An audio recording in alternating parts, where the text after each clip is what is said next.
함께 읽겠습니다. 시작. 지금 내가 여러분을 주와 및 그 은혜의 말씀에 부탁하노니 그 말씀이 여러분을 능히 든든히 세우사 거룩하게 하심을 입은 모든 자 가운데 기업이 있게 하시리라. 아멘. 다시 한번 더요. 시작. 지금 내가 여러분을 주와 및 그 은혜의 말씀에 부탁하노니 그 말씀이 여러분을 능히 든든히 세우사 거룩하게 하심을 입은 모든 자 가운데 기업이 있게 하시리라.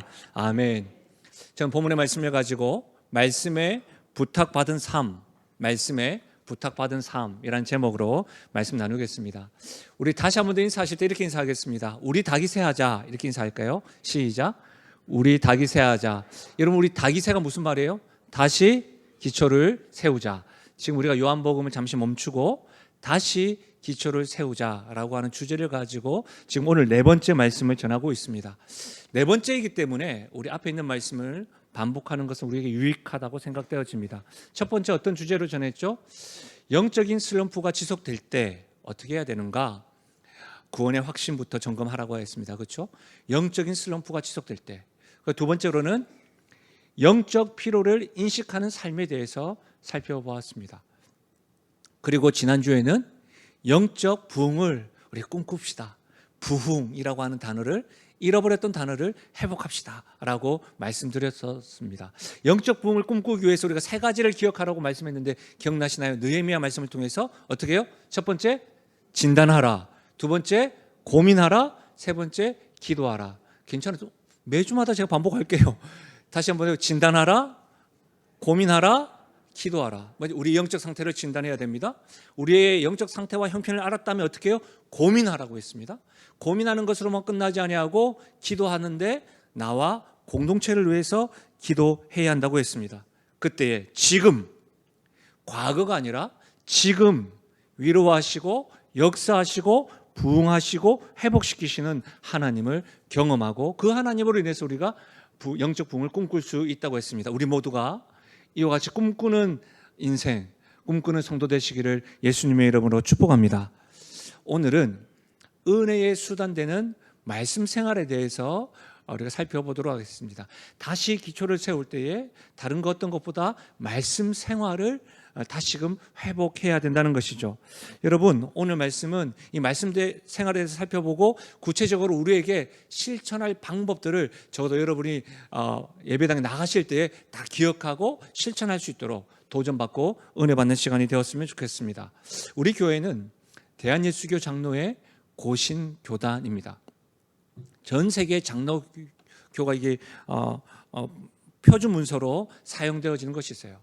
그래서 가정과 교회에서 표준 문서로 교리 문서로 사용되는 것이 한 번쯤 들어보셨죠? 웨스트민스터 대교리 서유문답, 서유교리 문답이 있어요.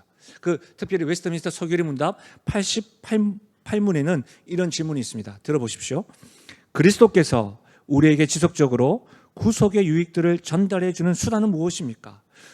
구속의 유익입니다. 구원받은 자로서 유익을 얻는 수단이 무엇입니까? 답이 이렇습니다. 그리스도께서 우리에게 구속의 유익들을 전달해 주시는 외적이고 일반적인 수단에는 말씀, 성례, 그리고 기도가 있습니다. 이 모두는 택함을 받은 자들의 구원의 효력이 있는 것입니다. 말씀, 성례, 기도가 은혜의 수단이라고 설명하고 있습니다. 여러분, 그래서 구원받은 자가 하나님을 구원자요 구주로 고백할 수 있고 예배할 수가 있는 것이죠. 그리고 구원받은 자는 하나님의 자녀인 것이죠. 그래서 우리가 말씀을 그렇게 중시하는 겁니다. 그래서 우리 삶 가운데 기도 생활이 중심이 되고 우리가 성찬식과 세례식을 중요하게 생각하는 겁니다. 믿음의 선배님이 우리에게 도전하였던 것처럼 매주마다 또 매월마다 성찬과 성례식은 하지 못하지만 우리가 그 날을 통해서 구원받은 것에 대한 은혜를 경험하는 시간인 것이죠. 이것이 여러분 단지 형식이거나 관습이 아닙니다. 은혜의 수단입니다. 은혜의 수단을 통해서 하나님의 자녀된 우리가 예수님을 닮아갈 수 있고 성장할 수 있는 통로가 된다는 겁니다. 사랑하는 여러분, 꼭 기억하셔야 됩니다. 구원은 전적으로 하나님의 은혜로 말미암습니다. 전적으로 하나님께서 우리에게 선물로 주신 예수 그리스도의 그 생명으로 말미암습니다. 십자가와 부활이 없으면 구원이 안 됩니다. 구원은 그렇습니다. 그러나 구원받은 자로서 하나님의 자녀가 되어서 자라고 성장할 때는 생명 되신 하나님의 은혜 외에 성장할 때는 애씀과 수고가 필요합니다. 그것이 뭐예요? 은혜의 수단인 말씀과 기도와 성례를 통해서 우리가 성장할 수 있는 겁니다. 명심하셔야 됩니다. 우리가 예수님을 여러분 성장하기를 멈추지 않는 교회, 예수님을 닮아가기를 멈추지 않는 교회가 되려면 어떻게 해요? 말씀과 기도와 성례를 통해서 가능하다는 겁니다. 우리는 예수님의 십자가의 은혜와 부활의 능력으로 하나님의 자녀가 되었습니다. 우리는 하나님의 자녀가 된 이후에 그분을 닮아가고 성장하기 위해서 수고하고 애써야 합니다. 제가 슬기로운 신앙생활이라고 하는 주제를 가지고 설교했을 때에 은혜의 수단, 폴 워셔의 은혜의 수단 책을 소개한 적이 있는데 그 책에 이런 내용이 있습니다. 들어보십시오. 성경적인 기독교에는 무관심이나 훈련, 결핍 다 내려놓고 하나님께서 하시게 하라와 같은 태도가 자리할 수 없다. 무슨 말이에요? 하나님께서 알아서 해주시겠지. 감나무에서 딱 누워가지고 감 떨어지길 바라는 그건 안 된다는 거예요. 하나님이 해주시겠지. 예배만 드리면 되는 거 이거 아니라는 거예요. 뭐예요? 수고해야 된다는 겁니다. 은혜의 수단인 말씀 생활이 우리의 일상이 되고 습관이 되고 누리고 즐길 때 여러분 하나님의 자녀로서의 영적 아이가 아니라 성장하는 청년이 될 수가 있는 겁니다. 그분을 닮아가는 성인이 될 수 있습니다. 이 사실을 너무나 잘 알고 있었던 사도 바울 역시도 지금 에베소 교회에게 힘을 주어서 메시지를 전하고 있는 모습이 오늘 우리가 멈춰서서 접하고 있는 말씀입니다. 두 번 읽었지만 이 말씀을 새기기 위해서 다시 한번 더 읽어볼까요? 20장 32절입니다. 시작. 지금 내가 여러분을 주와 및 그 은혜의 말씀에 부탁하노니 그 말씀이 여러분을 능히 든든히 세우사 거룩하게 하심을 입은 모든 자 가운데 기업이 있게 하시리라. 신약 말씀의 사도행전과 서신서를 통해서 보면 사도 바울이 전도 여행을 통해서 교회를 세우고 하나님의 마음으로 하나님의 감동하심으로 그 교회에게 권면하고 하나님의 말씀을 전하는 말씀들이 기록되어져 있죠. 사도행전에서는 사도 바울이 3차로 전도 여행을 해서 1차, 2차, 3차로 지금 이 말씀은 3차 전도 여행을 마치고 돌아오는 길에 밀레도라고 하는 곳에서 에베소 교회 장로들을 초청하여 그들에게 유언과 같은 메시지 전하고 설교의 한 부분입니다. 한 구절입니다. 여러분 그 당시에 사도 바울은 이 오순절 안에 예루살렘에 도착하기 위하여 부단히 노력했습니다. 발걸음 막 재촉했습니다. 평상시 같으면 어떻게 할까요? 선지서를 보거나 사도행전을 보시면 평상시 같으면 전도여행을 갔다가 돌아오는 길에 그가 개척하고 세웠던 교회 또 그 아시아 교회들을 돌아보면서 그 성도들에게 가르치고 멈춰서서 권면하고 그런 일들을 하였습니다. 그러나 지금은 그럴 만한 시간적 여유가 없는 겁니다. 지금 밀레도에서 사도 바울은 에베소 교회 장로들을 초청하고 있는 겁니다. 사람을 보내서 말이죠. 여러분 이 밀레도와 에베소의 거리는 한 60km 정도 떨어져 있다고 해요. 그러니까 여러분 그곳에서 그냥 무시할 수가 없고 에베소 교회를 향한 마음으로 초청하는 겁니다. 사람을 보내는 겁니다. 그리고 교회 장로들을 자기가 있는 곳으로 초청한 뒤에 전한 말씀이 오늘 말씀이라고 했죠. 좀 더 구체적으로 이야기하자면 사도행전 20장 16절에서 38절까지의 말씀입니다. 우리는 지금 32절까지만 봤는데요. 여러분 실제로 이 사도 바울과 에베소 교회 장로들의 이 만남은 굉장히 분위기가 숙연합니다. 바울 자신이 지금 뭐라고 설교하고 있냐면 내가 에베소 교회에서 어떻게 사역했는지를 회고하면서 24절에 자신은 하나님께서 주신 사명을 위해서 자기 생명을 조금 더 귀한 것으로 여기지 아니하고 수고하였다라고 말하고 있습니다. 그리고 다시는 내 얼굴을 보지 못할 것이다 라고 말하고 있습니다. 38절에 예루살렘에 가면 무슨 일이 일어날지 모르는 겁니다. 하나 알고 있었어요. 단 결박과 환난이 있을 것이라고 알았던 것이죠. 생명에 대해서 어쩌면 죽음을 당하게 될 줄은 모른다고 하는 염려가 있었습니다. 그래서 여러분 그와 같은 말을 하는 겁니다. 다시는 내 얼굴 볼 수 없어요. 그래서 그 자리에 모인 사람들이 바울의 이 설교를 듣고 37절과 38절을 보면 어떻게 해요? 모두 크게 울었습니다. 오늘 말씀은 이런 숙연하고 비장하기까지 한 분위기 가운데서 한 설교 중에 한 구절입니다. 여러분, 이 구절의 말씀을 통해서 에베소 교회 성도들을, 장로들을 통해서 사도 바울이 주와 그 은혜의 말씀에 부탁한다고 했습니다. 마치 비장한 각오를 하고 전장에 나아가는 한 가장이 남아있는 가족들을 의지할 만한 사람, 누군가에게 맡기면서 하는 말과 같은 것이죠. 만약 여러분이 이와 같은 상황이라고 한다면 여러분은 사랑하는 자녀들을 누구에게 맡기겠습니까? 가장 믿을만하며 돌볼 능력 있는 사람에게 맡기지 않겠습니까?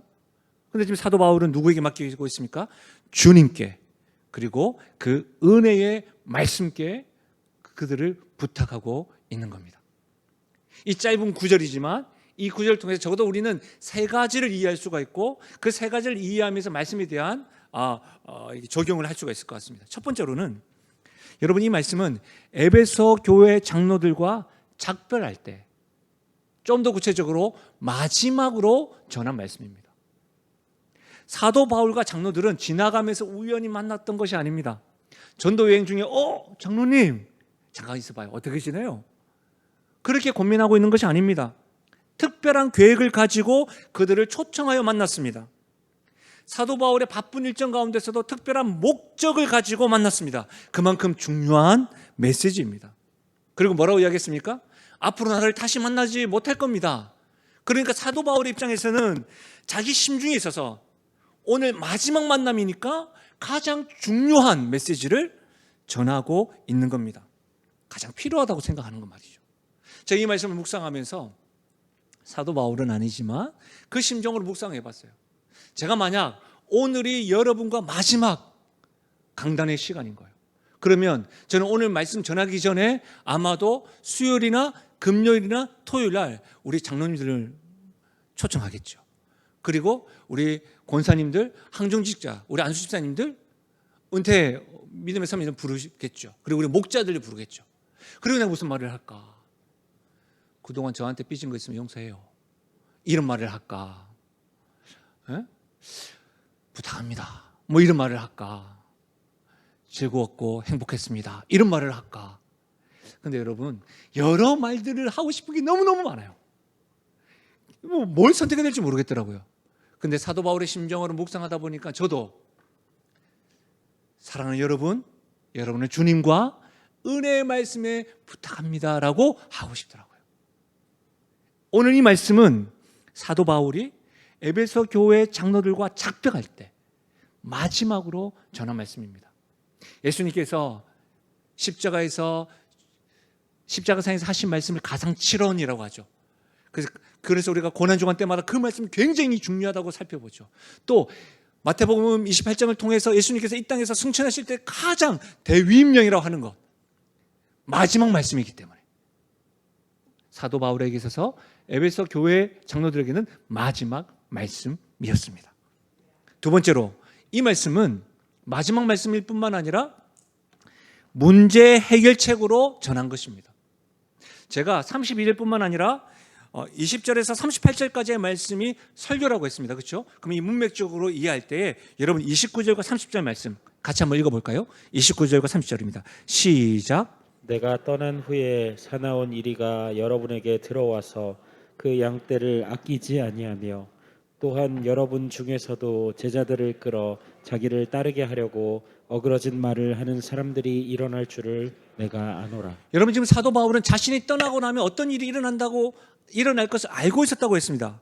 왜요? 사나운 이리가 양떼를 아끼지 아니하고 여러분 제자들을 끌어서 자기를 따르게 하려고 하고 어그러진 말로 흔들어 놓을 사람들이 일어난다고 이야기합니다.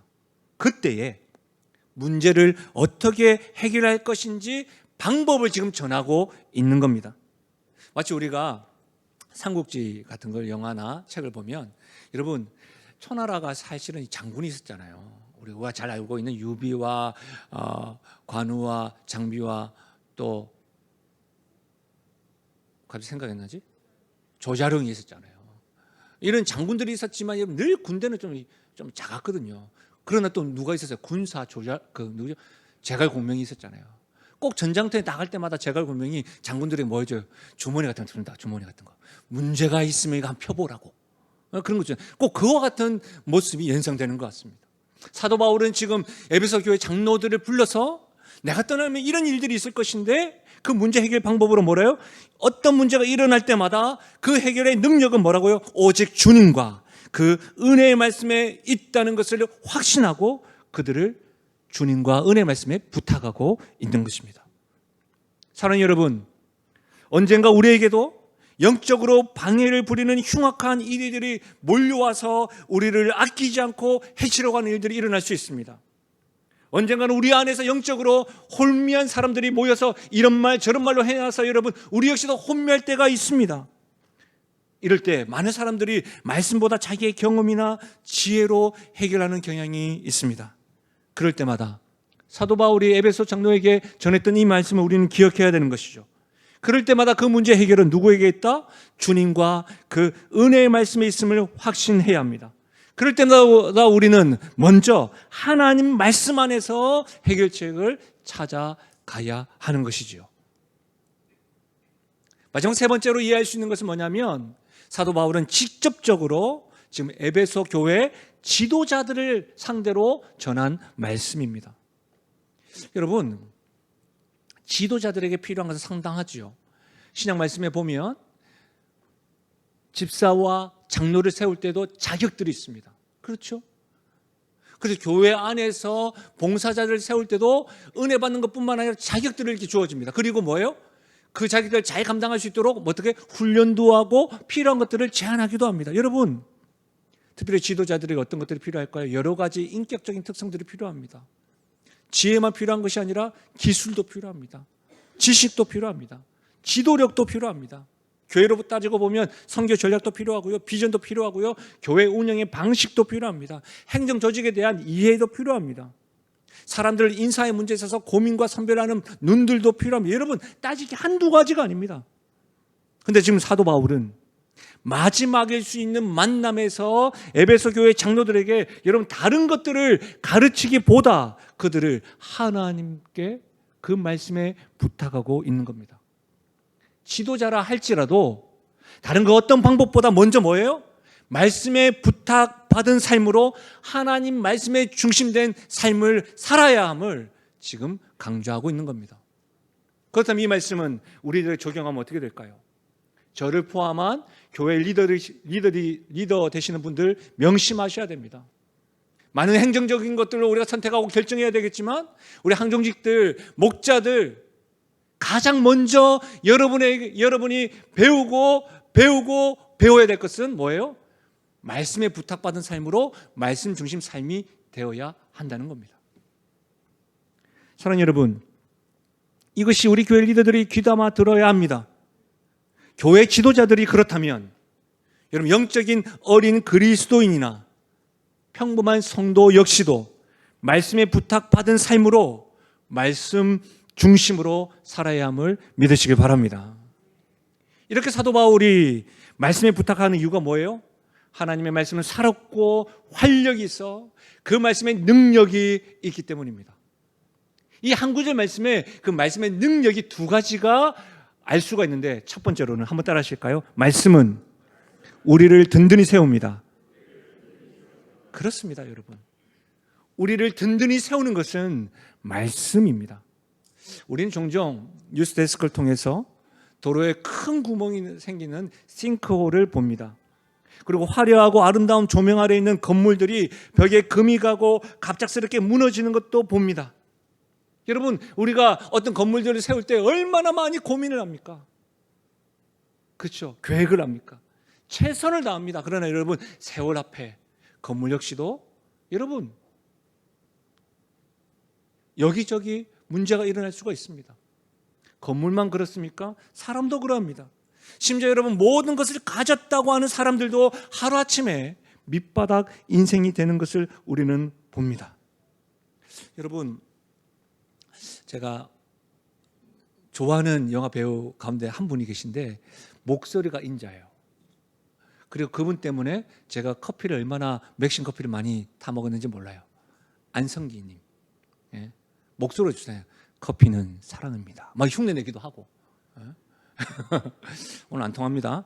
근데 여러분, 그분이 어제 어떤 영화 시사회에 나왔는데 작년 전만 해도 굉장히 중후한 멋을 보였던 분이 1년 안에 혈액암 투병을 하셨대요. 근데 얼굴이 많이 변하셨더라고요. 그분이 운동을 굉장히 잘하시고 자기 관리 굉장히 철저하신 분이거든요. 여러분, 무슨 말이에요? 이게 성경의 진리예요. 영원한 것은 없다는 거예요. 우리는 이런 사실들을 보고 들을 때마다 세상적인 것들은 아무리 든든하게 보여도 순식간에 무너져 사라져 버릴 수 있다는 것을 우리는 명심 또 명심해야 합니다. 사랑하는 여러분, 하나님 말씀에 기초한 것이 아니면 모래 위에 세운 집과 같이 쉽게 무너져 버립니다. 하나님의 말씀만이 능히 우리의 삶이 흔들리지 않는 기초가 되어 든든히 세우는 것입니다. 그렇다면 말씀의 기초를 둔다는 것은 뭘까요? 우리의 삶이 말씀에 깊이 뿌리를 받고 말씀과 밀접하게 연결되어 있다는 것이 말씀의 기초를 세운다는 겁니다. 이런 것이죠. 말씀은 많이 알고 있지만 그 말씀과 상관없는 삶을 살고 있는 사람은 말씀의 기초를 두고 있다고 볼 수가 없습니다. 여러분 어떠세요? 여러분은 말씀의 뿌리가 여러분의 삶의 기초를 두고 있다고 확신하십니까? 어려움이 있지만 다른 사람에 비해서 나는 어려움과 힘겨움이 없다, 혹 어려움이 없고 비바람이 불지 않아서 혹 여러분이 말씀의 기초에 든든히 서 있다라고 생각하고 있는 것은 아니신가요? 고통 가운데 삶의 어려움이 닥치고 공경을 경험할 때에 그때 비로소 말씀이 든든히 서 있는지 확인이 됩니다. 여러분 어떻습니까? 여러분, 우리가 지난주에 배웠지만, 지난주에 한 부분만 배웠지만, 여러분 느헤미야 2장 4절과 5절을 한번 들어보십시오. 왕이 내게 이르시되 그러면 내가 무엇을 원하느냐 하시기로 내가 곧 하늘의 하나님께 묵도하고 왕에게 아뢰되 왕이 만일 좋게 여기시고 종이 왕의 목전에서 은혜를 얻어 싸우면 나를 유다 땅 나의 조상들의 묘실이 있는 성읍에 보내어 그 성을 건축하게 하옵소서. 지난주에 살펴보았듯이 예루살렘 성벽이 무너지고 성전이 소화되었다는 소식을 듣고 영적인 리더십에 가진 느헤미야는 그 상태를 진단하고 고민하고 기도하였습니다. 그래서 느헤미야에 있어서는 여러분 12번이나 느헤미야 기도문이 있다고 하였습니다. 여러분, 그러고 난 다음에 기도만 한 것이 아니라 느헤미야는 성벽 재건을 위한 여러분 계획을 수립하였습니다. 얼마나 철저하게 계획을 세웠는지 모릅니다. 술관은 술 맡은 자였기 때문에 왕 앞에서는 여러분 표정을 잘 관리했어야 했습니다. 근데 왕이 너 무슨 근심이 있느냐? 깜짝 놀랐죠. 왜? 당시에는 독살 이런 위협으로 왕이 착살되었으니까. 그런 가운데 너 무슨 근심이 있느냐 할 때에 여러분 2장 4절에 뭐라고 했어요? 많은 계획들을 수립하였지만 내가 곧 하늘의 하나님께 묵도하고 그의 계획을 앞세우기보다 먼저 뭐예요? 하나님께 묵도하고. 느헤미야는 말씀으로 든든히 세워진 사람이 분명합니다. 누가복음 5장 5절입니다. 시몬이 대답하여 이르시되 선생님, 우리들이 밤이 새도록 수고하였으되 잡은 것이 없지만은 말씀에 의지하여 내가 그물을 내리이다 하고. 성도라면 예수님의 말씀이 옳다는 것을 압니다. 그러나 경험을 앞세우는 이들이 많습니다. 베드로는 말씀으로 든든히 세워진 사람입니다. 왜요? 밤이 새도록 그는 경험하였습니다. 밤이 새도록 수고하였지만 말씀에 의지하여 예수님의 말씀에 순종하고 있는 것입니다. 사랑하는 여러분, 우리의 삶이 말씀에 밀접하게 뿌리내리고 말씀이 우리의 삶의 기초가 되었다는 말은 말씀 자체가 우리의 생각이 되고 가치가 되고 문화가 되는 것을 의미합니다. 우리가 사회생활을 하면서 문화의 영향을 많이 받습니다. 문화의 영향을 받아서 생각을 하고 선택을 하고 결정을 하는 겁니다. 말씀의 기초가 세워졌다는 말은 우리의 선택과 결정과 표현된 모든 것이 우리에게 말씀이 문화가 되어져서 그 말씀의 문화의 영향을 받아서 선택하고 결정하고 하나님 중심으로 행한다는 의미입니다. 사랑하는 여러분, 말씀을 하는 것으로만 멈추지 마십시오. 우리 삶 자체가 말씀의 기초를 세워져서 말씀이 우리의 문화가 되어 우리의 생각과 가치까지도 선택과 결정까지도 그 말씀의 영향을 받고 말씀의 기초에 세워서 든든히 세워나가는 그 은혜가 있기를 예수님의 이름으로 간절히 부탁드립니다. 두 번째로 말씀 어떤 능력이 있습니까? 한번 따라 하실까요? 말씀은 우리에게 기업을 줍니다. 그렇습니다. 말씀은 기업이 있게 합니다.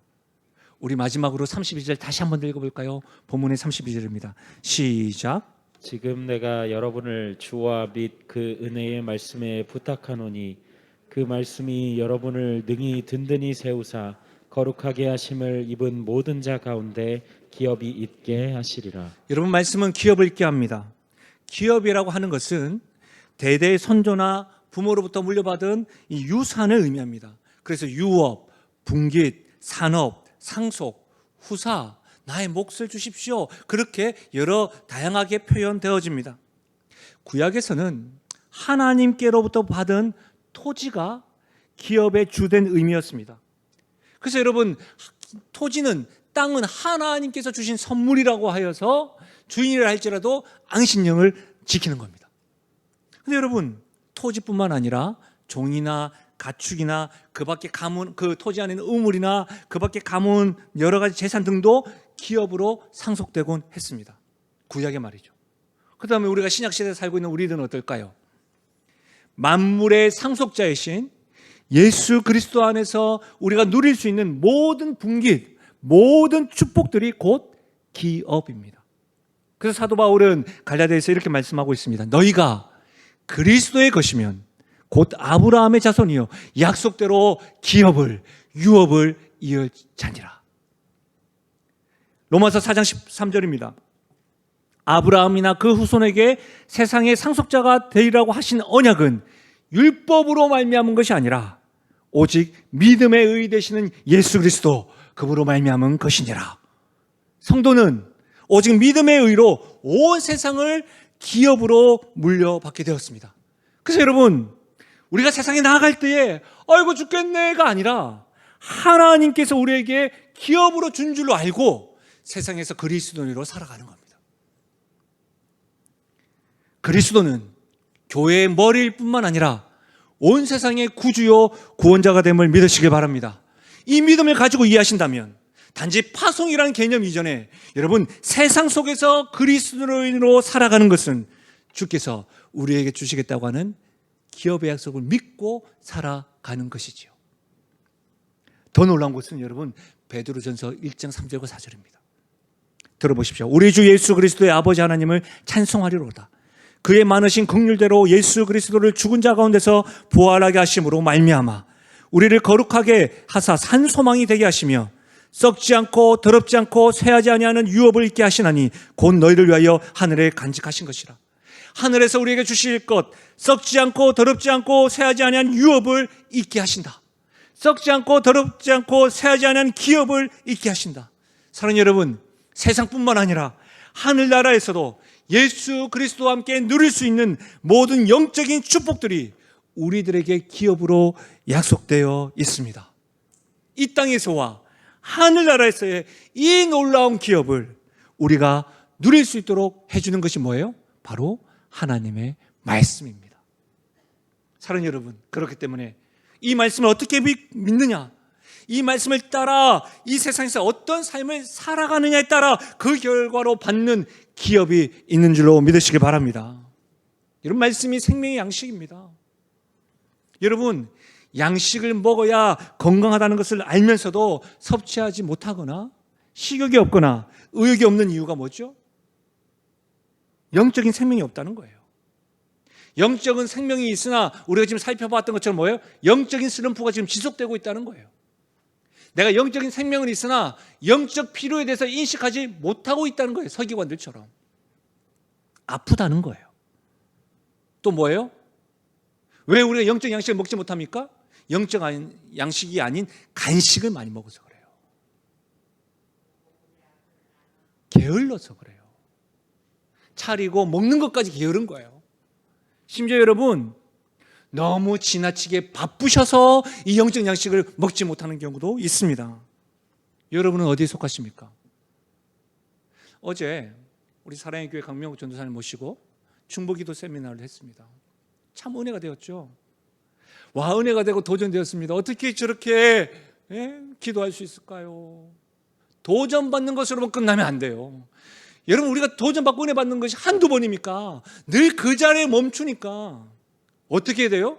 여러분, 그렇게 영적인 도전을 받고 은혜를 받았다면 여기까지 가야 됩니다. 우리 안에 중보 기도에 대한, 기도 자리에 대한 열망이 생겨야 합니다.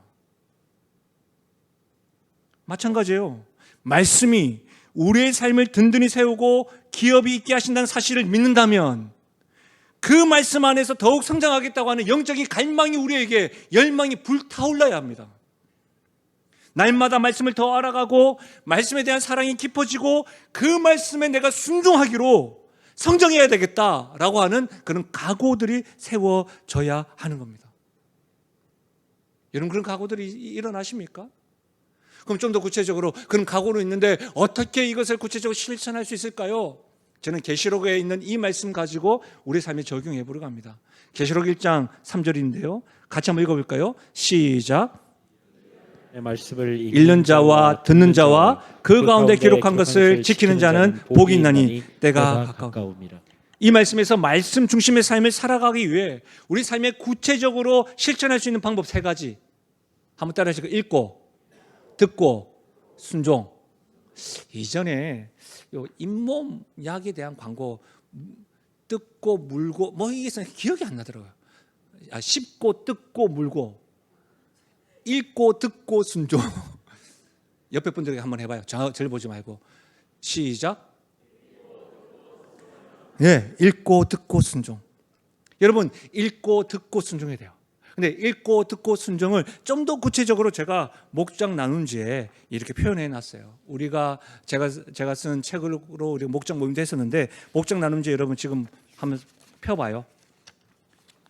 안 펴는 분 한 2분 계신 것 같다. 펴봐요. 펴보시면 try 성경 공부, 이 부분이에요. 여러분, 여기 보면 try, thank you, lead yourself, think, remember, yes, amen. 이렇게 제가 해서 앞자만 떼가지고 try. 학회에서는 인정하지 않지만 성경 읽고 듣고 순종하는 방법을 제가 이렇게 만들었어요.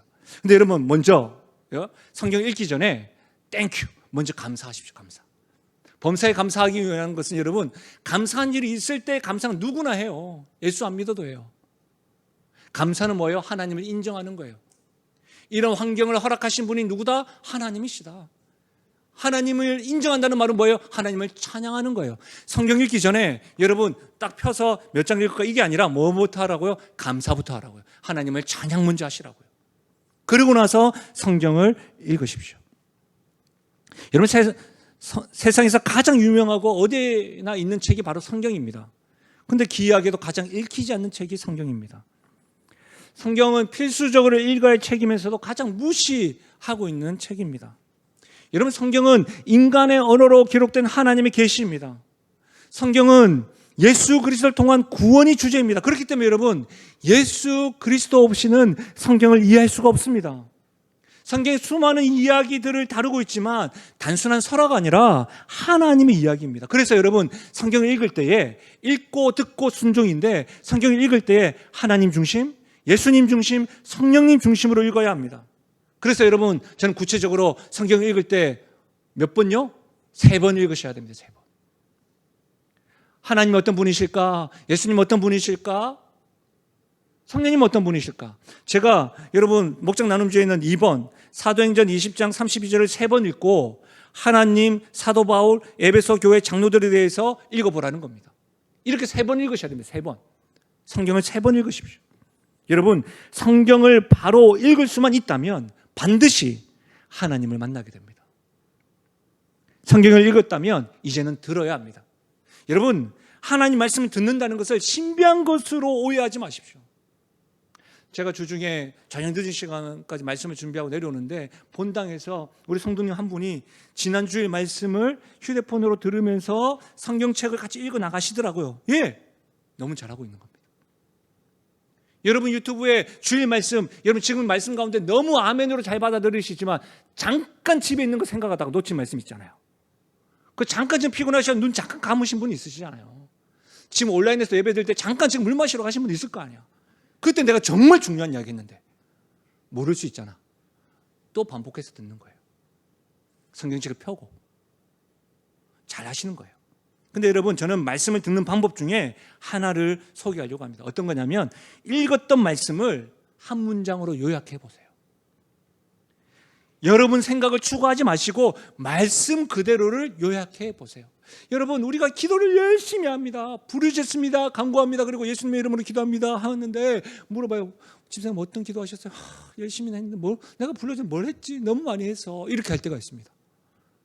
성경을 읽고 한 장을 읽으셨다면 한 문장으로, 여러분이 사도행전 20장 한 장을 읽으셨다면 이 전체 내용이 무슨 내용일까? 그냥 요약하는 거예요. 정리해 보는 거예요. 하나님의 말씀을 다시 한 번 더 반복해서 들어보는 거예요. 스스로 이 말씀을 듣지 않고 읽기만 할 때가 있습니다. 요약해 보십시오. 이것이 듣는 방법의 구체적인 실천 방법입니다. 세 번째, 읽고 듣고 순종이라고 했습니다. 성경을 읽고 들었다면 순종해야 합니다. 순종하는 것은 아는 대로 실천하는 겁니다. 개인적이고 구체적으로 실천해야 할 수 있습니다. 구체적으로 실현 가능한 것을 할 수가 있습니다. 여러분, 중보기도 세미나에서 기도해야지, 너무 좋은 적용이지만 좀 더 구체적으로 언제 기도하실 거예요? 몇 시에 기도하실 거예요? 어디에서 기도하실 거예요? 이런 것이 좋습니다. 성경 읽어야지, 언제 읽으실 건데요? 몇 장 읽으실 건데요? 구체적으로 실현 가능하고. 성령 충만해야지, 성령 충만 내가 한다고 할 수 있는 것이 아닙니다. 그렇죠? 좀 더 구체적으로 여러분 적용할 수 있습니다. 그리고 순종하는 방법 중에 가장 좋은 방법이 뭔지 아세요? 공동체 안에서 함께하는 겁니다. 여러분, 여기 집사님들, 권사님들 계신데 다이어트 한번 해봤잖아요. 네? 성공하셨어요? 쉬웠어요? 한국인의 의지를 가지고 독한 마음을 가지고 열심히는 하지만 오래 가지 못하잖아요. 근데 함께하면 어떻게 돼요? 옆에서 권면해요. 격려해요. 혼자 운동하면, 여러분, 비가 오고 눈이 오고 좀 추우면 또 더우면 이유가 많아. 그런데 함께하는 사람이 있으면 나와라. 힘든데 나와라. 알았다. 이거 같이 하자, 같이. 함께할 때 좀 더 적용하기가 쉬워져요. 가족과 함께 해보십시오. 신앙 공동체와 함께 해보십시오. 목장 모임 안에서 함께 격려하고 지지하고 함께 순종하는 것이 굉장히 도움이 됩니다. 그래서 여러분, 방학 기간을 보낸 후에 다시 목장 모임에 참여해 보십시오라고 강조하는 이유가 그렇습니다. 우리 교회 새가족들이 하나님께서 감사해서 매주 보내주십니다. 그분들에게 제가 강조하는 건 뭐예요? 하나님의 은혜를 먼저 경험하십시오. 그리고 준비되시면 영신가족이 되십시다라고 고민한다고요. 고민하고 나면 어떻게 해요? 다시 목장을 또 소개한다고요. 왜? 함께하는 것이 유익하기 때문이에요. 사랑하는 여러분, 우리 교회가 어려움이 있을 때에, 흔들렸을 때에 그래도 남은 자가 있었고 그루터기가 되었던 성도들이 견딜 수 있었던 것은 바로 함께 하여서 가능했던 것 아닙니까?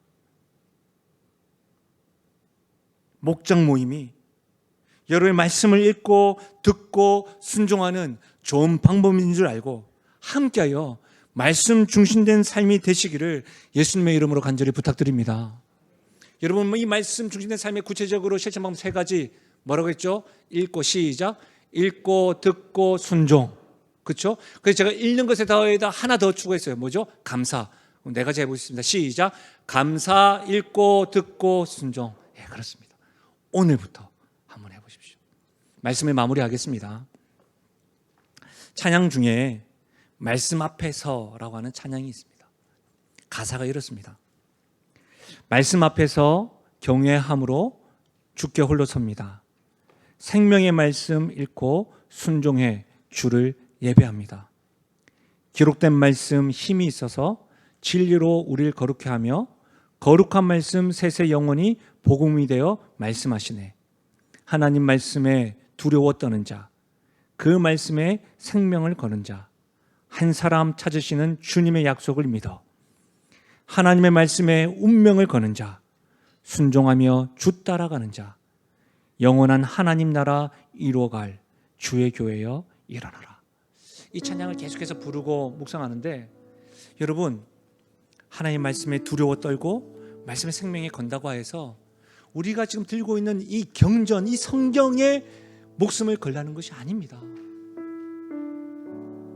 요한복음 1장 1절에 태초에 하나님이 계시니라. 이 말씀이 하나님과 함께 계셨고 이 말씀이 곧 하나님이라. 말씀이 육신이 되어 우리 가운데 거하심에 말씀 대신 예수님께 목숨을 걸라는 겁니다. 말씀 대신 예수님의 음성을 들으라는 말입니다. 말씀 대신 예수님의 길을 따라가라는 말입니다. 말씀 대신 예수님 그분을 두려워 떠는 자, 순종을 하며 나가는 자. 성부 하나님께서는 말씀 되시는 예수님에게 우리를 부탁하셨습니다. 그 예수님으로 말미암아 우리는 하나님의 자녀가 되었고 하나님의 말씀 예수님에게 부탁받은 삶입니다. 근데 실제로 우리의 삶은 말씀 중심이기보다 세상 중심이요, 나의 아집과 고집의 중심이요, 말씀은 있긴 있지만 그 삶 말씀과 멀리할 때가 있습니다. 다시 기초를 세워야 합니다. 하나님께서 말씀 되신 예수님에게 우리에게 부탁하였구나. 그래서 우리는 이 성경 말씀을 통해서 예수님을 읽는 겁니다. 이 성경 말씀을 통해서 예수님의 음성을 듣는 겁니다. 이 성경 말씀을 통해서 하나님의 뜻, 예수님의 가신 그 길을 순종하며 나아갈 때에 이 세상과 영원한 나라에서 약속하신 기업이 우리의 것인 줄 알고 누리며 나아가는 우리 교회요 성도 되시기를 예수님의 이름으로 축원합니다. 이 말씀을 생각하시면서 우리 이 찬양으로 기도하며 나가시겠습니다.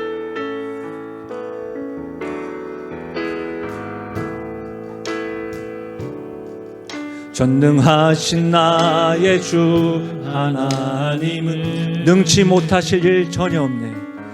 능치 못하실 일 전혀 없네. 우리의 모든 간구도, 우리의 모든 간구도, 우리의 모든 생각도, 우리의 모든 꿈과 모든 소망도 신실하신 나의 주 하나님은, 신실하신 나의 주 하나님은 우리의 모든 괴로움 바꿀 수 있네.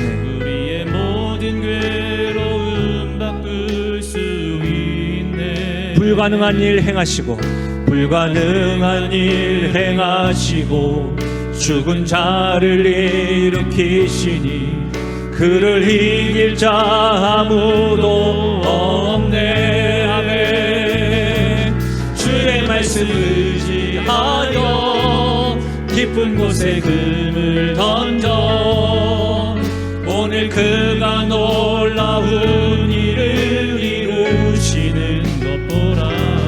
주의 말씀 의지하여 믿음으로 금을 던져 믿는 자에게 능치 못함 없네. 우리 시간에는 말씀을 듣는 것으로만 끝나지 않고 상징적으로 주님 앞에 결단하고 헌신하겠다는 마음으로 다 함께 일어나셔서 우리 이 찬양으로 주 앞에 기도하며 나가겠습니다. 전능하신 나의 주 하나님은, 전능하신 나의 주 하나님은 능치 못하실 일 전혀 없네.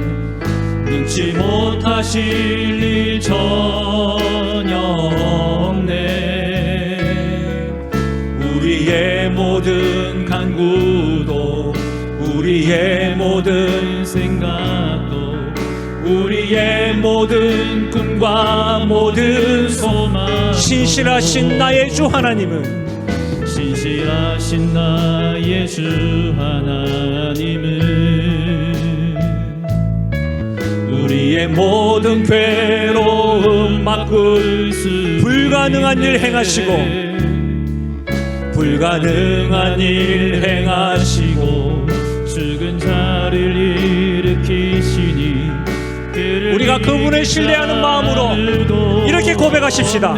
주의 말씀 의지하여, 주의 말씀 의지하여 깊은 곳에 금을 던져 오늘 그가 놀라운 일을 이루시. 주의 말씀 의지하여, 주의 말씀 의지하여 믿음으로 금을 던져 믿는 자에게 능치 다시 한 번 더 고백하실까요? 그렇습니다. 하나님, 주의 말씀 의지하여, 주의 말씀 의지하여 깊은 곳에 금을 던져 오늘 그가 놀라운 일을 이루시는 것 보라. 주의 말씀 의지하여 믿음으로 금을 던져 믿는 자에게 능치 못함 없네. 사랑하는 여러분, 예수 그리스도의 십자가와 부활이 바로 우리를 향한 하나님의 구원의 선물인 줄 확신하십니까? 그렇다면 하나님께서는 지금 우리에게 말씀 되시는 예수님에게 부탁한 삶인 것입니다. 말씀 중심으로 살아가야 될 인생입니다. 그러나 때로 우리는 말씀을 등한시합니다. 예수님을 두려워하지도 않고 그분을 따라가지도 아니하고 그분에게 우리의 생명을 걸지도 않습니다. 사랑하는 여러분, 우리에게 약속된 기업, 말씀 되신 주님을 따라가고 어떻게 순종하며 나가느냐에 따라서 허락되어진 그 기업의 축복들을 누리며 나가십시다. 우리 시간 성령께서 알려주신 기도 제목을 가지고 우리 시간 함께 소리내어 기도하며 나가겠습니다. 기도합니다. 오 하나님 아버지, 참으로 감사함을 드립니다. 하나님께서 우리를 말씀 되신 예수님께 부탁하셨습니다. 말씀 중심된 삶을 살아가기를 원하십니다. 우리가 하나님 아버지 아직과 경험을 앞세울 때가 있습니다. 말씀을 등한시할 때가 있습니다. 주님을 읽고 그분의 음성을 듣고 그분의 뜻을 순종하기보다 나의 열정과 나의 계획과 나의 생활들, 나의 형편들을 앞세울 때가 있습니다.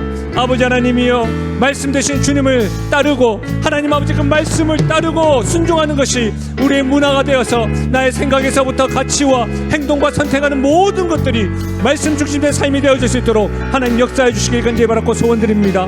하나님, 이 기초를 다시 세우며 나갈 수 있도록 도와주시옵소서. 다시 이 기초가 세워짐으로 하나님께 은혜를 누리며 나갈 수 있도록 하나님 아버지 은혜 더해 주시기를 간절히 바라고 소원드립니다. 오 아버지 하나님, 역사하여 주시옵소서. 주님 감사합니다. 말씀 되신 예수님, 우리가 그분을 따르고 우리에게 생명을 거신 그 예수님을 따라 우리 역시도 생명을 걸고 운명을 걸고 순종하며 따라갈 때에 하나님께서 이 땅에서 하나님 나라를 이룰 영원한 기업을 허락하신 줄 믿고 우리가 그분을 읽고 그분의 음성을 듣고 그분의 뜻을 순종하며 나아가기로 다짐하고 결단하며 나아갈 수 있도록 도와주시옵소서. 하나님으로 인해 우리가 말씀에 부탁받은 삶인 줄 알고 말씀 중심된 삶으로 이 기초가 다시 세워져서 하나님, 주님과 더불어 기쁨과 즐거움, 샬롬을 경험하며 나아가는 우리 교회요, 우리 가정이요, 우리 성도 되게 하여 주옵소서. 그렇게 역사하실 주님의 찬양하옵고 예수님의 이름으로 기도하옵나이다. 아멘. 함께 선포하실까요? 나는 하나님으로부터 부름받은 하나님의 자녀입니다. 우리는 세상으로 보냄받은 그리스도의 제자입니다. 아멘. 세상 나가실 때에 하나님 나에게 주시는 기업이다, 그 생각으로 살아가시길 바랍니다. 한 주간도 건강하시고요. 오늘 나가실 다과 1층 카페에서 꼭 기도를 심으십시오. 소망하고 기대하는 만큼 하나님께 은혜를 더하실 줄 믿습니다. 그걸 교제하며 나가십시오. 하나님의 축복을 받겠습니다. 지금 우리 주 예수 그리스도의 은혜와 하나님 아버지의 무한하신 사랑과 성령 하나님의 위로 교통하심 충만하신 역사가 하나님께서 말씀 되신 예수님에게 우리의 인생을 부탁하신 것을 깨달아 우리가 말씀 중심된 삶으로 살아가기로 작정하여 그분을 읽고 그분의 음성을 듣고 그분의 뜻을 순종하며 나아가기로 다짐하고 결단하며 나가는 사랑하는 주의 백성들의 머리 위와 생업과 기도 제목 위에, 특별히 사랑하는 다음 세대 머리 위에 지금부터 영원토록 함께 하시기를 축원하옵나이다. 아멘.